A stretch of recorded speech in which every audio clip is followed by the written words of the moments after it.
చేపల వృత్తిపై ఆధారపడే వారికి ఏదైతుందో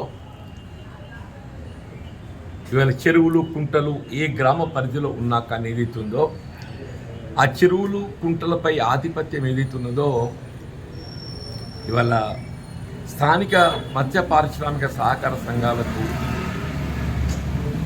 ఉండే విధంగా అంటే ఏదైతుందో వేలం పద్ధతి కాకుండా స్థానికంగా ఉండేటువంటి మత్స్య పారిశ్రామిక సహకార సంఘానికి ఏదైతుందో ఆ చెరువులు కుంటల్లో చేపలు పెంచుకోవటానికి అవకాశం కల్పింపజేయబడే విధంగా ఇలా ప్రస్తుతం రాష్ట్ర ప్రభుత్వం ఏదైతుందో ప్రభుత్వ పరంగా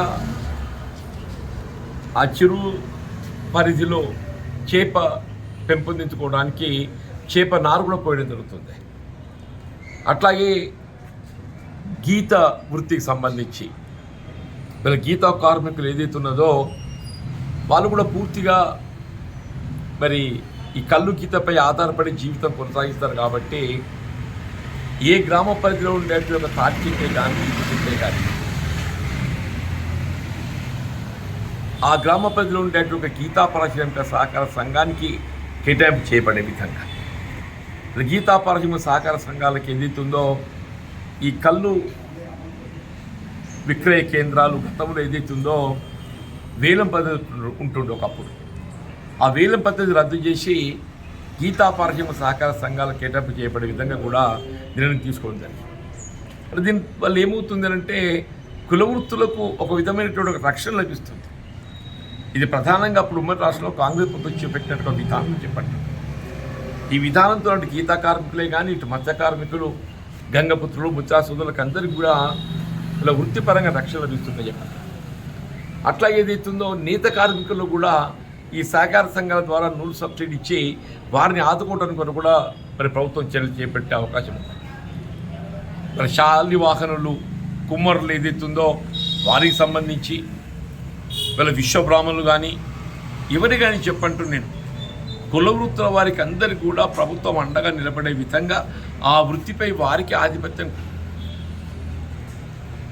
కలిగే విధంగా కొనసాగింపబడే విధంగా ఏదైతుందో మరి ఆనాడు ఉమ్మడి రాష్ట్రంలో కాంగ్రెస్ ప్రభుత్వం ఈ కార్యక్రమాలు రూపొందించడం జరిగింది.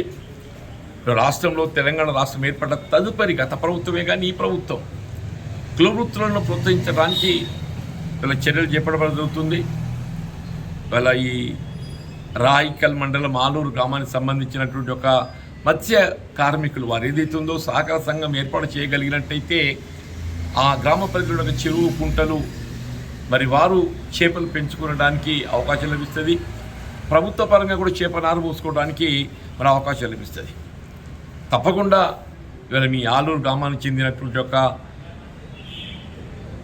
ఈ మత్స్య పారిశ్రామిక చేపల వృత్తిపై ఆధారపడేటువంటి ముచ్చిరాజు సోదరులు ఇక్కడ మన ఆలూరులో ఉన్నది ఏదైతుందో ముచ్చిరాజు సోదరులు వారికి ఏదైతుందో మరి సహకార సంఘం ఏర్పాటు కావాల్సినటువంటి ఒక ప్రభుత్వ నిబంధనల